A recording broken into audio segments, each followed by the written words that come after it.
नमस्कार, TV news की आज की बड़ी खबरों में आपका स्वागत है। मैं हूं आपके साथ नेहा। आज हम इस बुलेटिन में जानेंगे कि इस बार दिल्ली में किसकी सरकार, देखेंगे क्यों हथकड़ियां पहनकर विपक्ष ने किया संसद परिसर में प्रोटेस्ट। बात करेंगे कि आखिर किस राज्य में बीजेपी सरकार को लगने वाला है झटका। जानेंगे योगी कैबिनेट के 11 फैसले जिनसे बदलेगी यूपी की तस्वीर। देखेंगे क्यों पश्चिम बंगाल का नाम बदलना चाहती है ममता बनर्जी। और आखिर में जानेंगे तिरुपति मंदिर में काम कर रहे 18 गैर हिंदू कर्मचारियों पर क्यों गिरी गाज। लेकिन इन सभी खबरों से पहले एक नजर डालेंगे आज की कुछ हेडलाइंस पर। यूएस से डिपोर्टेशन नया नहीं, विदेश मंत्री एस जयशंकर ने संसद में गिनाए 2009 से अब तक के सभी आंकड़े। महाकुंभ पहुंचे मणिपुर के सीएम एन वीरेंद्र सिंह, गंगा स्नान से पहले राज्य के लोगों के लिए की शांति और समृद्धि की प्रार्थना। जम्मू कश्मीर के बारामूला जिले में बर्फ से ढके इलाके से सुरक्षा कर्मियों ने बरामद किया हथियारों और गोला बारूद का जखीरा। AK-47 UBGL ग्रेनेड कारतूस भी हुए बरामद।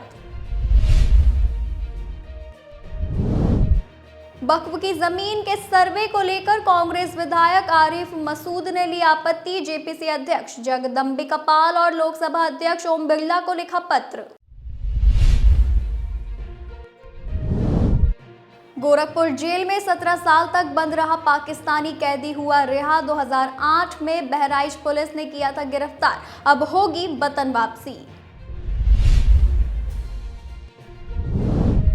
महाकुंभ में भारी भीड़ के बीच एक बार फिर देखने को मिला हंगामा। पांटून पुल नंबर 19 बंद, लोग बोले ये जानबूझकर जाम लगवा रहे हैं। इंदौर को भिक्षुक मुक्त बनाने की और एक और कदम, शिक्षा देने वाले पर दूसरा केस दर्ज, कलेक्ट्रेट के आदेश पर हो रही है कार्रवाई। हिमाचल प्रदेश और केलांग में -12.2 डिग्री तक लुढ़का तापमान, शीतलहर की चपेट में कई इलाके आए। महाराष्ट्र के भंडारा जिले के एक कपड़े की लॉन्ड्री से 5 करोड़ रुपए की नकदी जब्त, 10 आरोपी हुए गिरफ्तार। वृंदावन में प्रेमानंद महाराज का रात्रि दर्शन हुआ बंद, स्वास्थ्य और भीड़ के कारण राधे केली कुंज के रास्ते पर नहीं निकलेंगे। यूपी के गोंडा जिले में डिप्टी डायरेक्टर को 15 दिन तक किया डिजिटल अरेस्ट, 78 लाख रुपए ठगे, डॉक्टर को भी बनाया अपना शिकार। 9वीं के छात्र का स्कूल जाने का नहीं था मन तो नोएडा के 4 स्कूलों को भेज दी बम ब्लास्ट की धमकी। मेल देखने के बाद स्कूलों में अफरा तफरी का माहौल। ये तो थी हेडलाइंस। अब चलिए बात करते हैं आज की बड़ी खबरों की। दिल्ली चुनाव में मतदान के बाद अब एक ही सवाल चर्चा में है कि आखिर मतदाताओं ने इस बार किसका खेल किया। वो भी इसीलिए क्योंकि राष्ट्रीय राजधानी के मतदाताओं ने 2025 के इस चुनाव में जमकर मतदान किया है। चुनाव आयोग के मुताबिक शाम 6 बजे तक 60.42% मतदान हुआ है। दिल्ली में पिछली बार 62.80% मतदान हुआ था। साल 2013 छोड़ दिया जाए तो वोट बढ़ने की वजह से कभी सरकार का उलटफेर नहीं हुआ। हालांकि सीटों की संख्या में जरूर कमी और बढ़ोतरी देखी गई। 2023 में 4.4% वोट बढ़े तो सत्ताधारी कांग्रेस की सीटें 5 कम हो गई। 2008 में 4.1% वोट बढ़े तो कांग्रेस की सीटों में 4 की कमी आई। 2013 में कांग्रेस 8 सीटों पर सिमट गई। वोट बढ़ने का सीधा फायदा बीजेपी और नई नवेली आम आदमी पार्टी को हुआ। 2015 में 1.45% की बढ़ोतरी हुई तो आम आदमी पार्टी की सीटें बढ़कर 67 पर पहुंच गई। हालांकि इस बार जिस तरीके से वोट बढ़े हैं उससे आम आदमी पार्टी की सीटों की संख्या में कमी के संकेत हैं। 2 दिन पहले अरविंद केजरीवाल ने खुद 55 सीटों पर जीत का दावा किया था। 2020 में आपको दिल्ली की 62 सीटों पर जीत मिली थी। दिल्ली विधानसभा की 70 सीटों पर शाम को वोटिंग खत्म होने के बाद 11 एग्जिट पोल आए। 9 में भाजपा को बहुमत तो 2 में आम आदमी पार्टी की सरकार बनने का अनुमान है। पोल ऑफ पोल्स में भाजपा को 39, आप को 30 और कांग्रेस को 1 सीट मिलती दिख रही है। जेवीसी और पोल डायरी ने अपने एग्जिट पोल में अन्य को भी 1-1 सीट मिलने के आसार जताए हैं। अगर भाजपा को बहुमत मिलता है तो वो 27 साल बाद सत्ता में लौटेगी। इससे पहले 1993 में भाजपा ने 49 सीटें जीती और 5 साल में 3 सीएम बनाए थे। मदन लाल खुराना, साहिब सिंह वर्मा और सुषमा स्वराज तीनों नेताओं के बेटे बेटी दिल्ली की राजनीति में फिलहाल सक्रिय हैं। वहीं अमेरिकी राष्ट्रपति डोनाल्ड ट्रंप की डिपोर्टेशन पॉलिसी को लेकर दुनिया भर में उथल पुथल मची हुई है। ट्रंप के आदेश के बाद अमेरिका में अवैध रूप से रह रहे प्रवासियों को उनके मुल्क भेजा जा रहा है।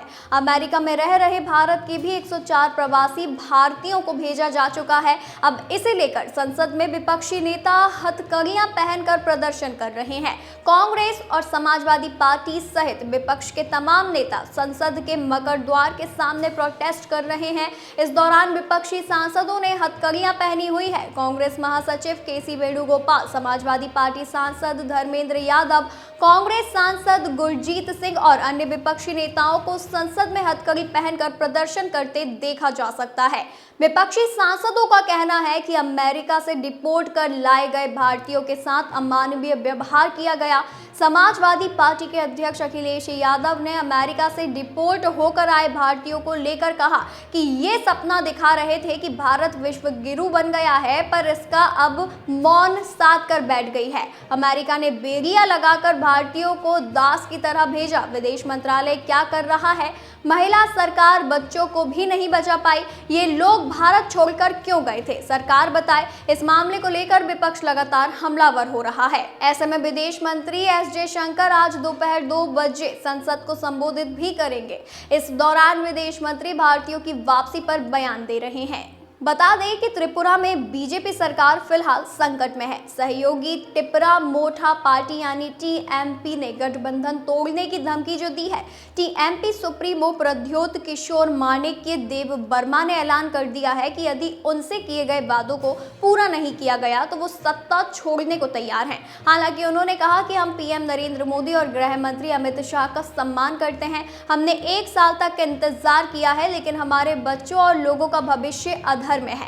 देव वर्मा ने कहा कि हम सुरक्षा, जमीन, शिक्षा, पहचान, सीधी फंडिंग और संस्कृति को लेकर अपने अधिकार चाहते हैं, लेकिन हमसे इन मुद्दों पर किए गए वादों को पूरा नहीं किया जा रहा है। ऐसा लगता है कि कुछ लोग वादा खिलाफी करना चाहते हैं। बुधवार को अपनी पार्टी के स्थापना दिवस के मौके पर सोशल मीडिया पर पोस्ट किए गए एक वीडियो में उन्होंने ये बात कही। साल 2023 के विधानसभा चुनाव में टीएमपी ने अलग चुनाव लड़ा था और 13 सीटें जीती थी। उसके बाद 2024 के लोकसभा चुनावों से पहले बीजेपी के नेतृत्व वाले गठबंधन में शामिल हो गई थी। उन्होंने कहा कि हमसे जो हमारे अधिकारों को देने के वादे किए गए थे, यदि उनको पूरा नहीं किया गया तो हम सत्ता से हटने को तैयार हैं। हमारे सत्ता में रहने का कोई औचित्य नहीं यदि हम अपने लोगों का भला नहीं कर सकते। हमारे लिए राजनीति का बहुत महत्व नहीं है, लेकिन अपने लोगों के अधिकार हमारे लिए मायने रखते हैं। उन्होंने अपनी पार्टी के विधायकों और कार्यकर्ताओं से ये भी कहा कि आप लोग इन सबके लिए मानसिक रूप से तैयार रहें और उचित समय पर सही निर्णय लिया जाएगा।